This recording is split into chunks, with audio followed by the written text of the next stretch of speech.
السلام عليكم ورحمة الله. بقدم لكم حاجة لكل ست بيت أو لكل راجل عنده بقعة موجودة في الملابس بتاعته، بقعة زيت زي دي، بقعة زيت موجودة في الملابس عنده. الزيت اهون، ونحط زيت ماشي اهي، الزيت اهو، زيت. عشان نطلعه بنجيب بودرة تلج، بودرة بتاعت أطفال، بودرة التلج بتاع أطفال، ونحط على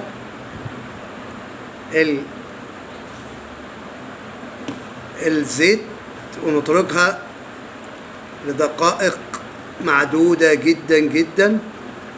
ولو نلاحظ نلاقي إن البودرة بتتشرب الزيت، تمتصه، تخلصك منه نهائي في أقل من 5 دقائق، تبقى مفيش. اهو بص، بنشيل البودرة، بتلاقينا لسه في اثر تاني، ونحط شوية تاني لان الزيت انا حاطط كتير جدا. نحط شوية تاني برضو دقيقة تاني ولا حاجة، ان شاء الله مش هتلاقيه نهائي نهائي نهائي. اهو لو كانت البقعة قبل كده مش موجودة أو خفيفة تطلع من أول مرة، وهنا هنشوف إنها انتهت نهائي.